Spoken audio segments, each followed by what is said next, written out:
Hello বন্ধুরা, তোমাদের কার কার এই কষা মাংস দিয়ে রুটি খেতে ভালো লাগে? আমার তো বেশ ভালো লাগে।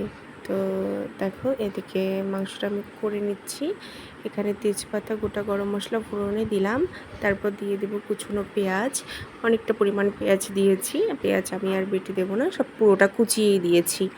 তো এখানে দিয়ে এটা একটু ভেজে নেব। আর এখানে দিয়ে দেবো কেটে রাখা আলু। আলুটা এক্সট্রা করে ভেজে নিলে ভালো লাগে খেতে, তো আমি আর এক্সট্রা করে ভাজিনি, আমি এই পেঁয়াজটাতে দিয়ে দিয়েছি। এখানে একসাথেই ভাজা হয়ে যাবে। তো এটা যাতে পেঁয়াজটা একটু গলে গলে যায়, তার জন্য এখানে দিয়ে দেবো সামান্য পরিমাণ একটু লবণ, তাহলে পেঁয়াজটা গলে গলে যাবে। তো তারপর দিয়ে দেবো চিকেনটা দিয়ে আগে কিছুক্ষণ ভেজে নেব, এটা ভালো করে ভেজে নেব, তাহলে এখান থেকে গন্ধটা চলে যাবে চিকেনের।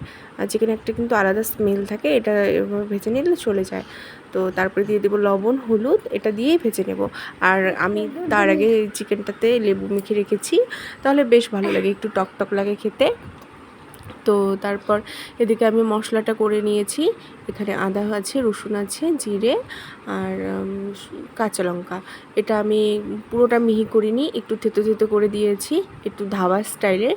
এটা খেতে কিন্তু বেশ ভালো লাগে, দাঁতে একটু আদা কুচি, রসুন কুচি পরে খাওয়ার সময় রুটি দিয়ে, তো বেশ ভালো লাগে। তো এটা কিন্তু রুটি দিয়ে বেশি ভালো লাগে খেতে।